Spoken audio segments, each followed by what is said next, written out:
Hello दोस्त, नमस्ते, प्रणाम। मैं हूँ आपकी वंदना और स्वागत करती हूँ रंजना ओझा के चैनल पे। रंजना दीदी के चैनल पे आप सभी का स्वागत है। हम लोग एक प्यारा सा गीत लेके आए हैं, कैसे लगेगा कमेंट में बताना और दीदी के चैनल को ज़्यादा से ज़्यादा सपोर्ट करना। इस समय डेंगू बहुत ज़्यादा फैला हुआ है, तो डेंगू पर आधारित जैसे करवा चौथ है तो पत्नियां पति के लिए व्रत करेंगी, बहुत ढेर सारा मतलब इस समय प्यार दिखाएंगी, तो पति का भी कुछ कर्तव्य है। इस गीत के माध्यम से मैं बता रही हूँ कि एक पति अपने पत्नी का कितना केयर कर रहा है। तो सुनिए, बड़ा ही मजा आएगा मित्रों, दिल थाम के सुनिएगा।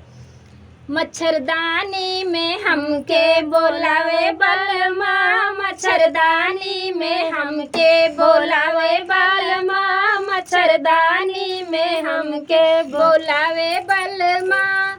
मुझे भूख लगी वो तो जाने नहीं दे, मुझे भूख लगी वो तो जाने नहीं दे, हाँ हाँ जाने नहीं दे, वो तो जाने नहीं दे। मच्छरदानी में लड्डुआ खिलावे बलमा, मच्छरदानी में लड्डुआ खिलावे बलमा, मच्छरदानी में हमके बोलावे बलमा, मच्छरदानी में हमके बोलावे बलमा। मुझे प्यास लगी वो तो जाने नहीं दे, मुझे प्यास लगी वो तो जाने नहीं दे, वो तो जाने नहीं दे, वो तो जाने नहीं दे।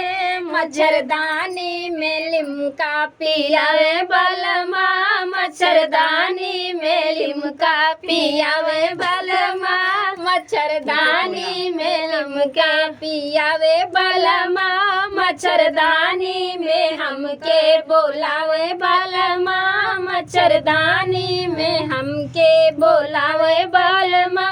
मुझे नींद लगी वो तो सोने नहीं दे, मुझे नींद लगी वो तो सोने नहीं दे, वो तो बोल बोल डेंगू डरावे बलमा, वो तो बोल बोल डेंगू डरावे बलमा, वो तो बोल बोल डेंगू डरावे बलमा। मच्छरदानी में हमके बोलावे बलमा, मच्छरदानी में हमके बोलावे बलमा, मच्छरदानी में हमके बोलावे बलमा। तो बताइएगा मित्रों, आप सभी को ये गीत कैसा लगा।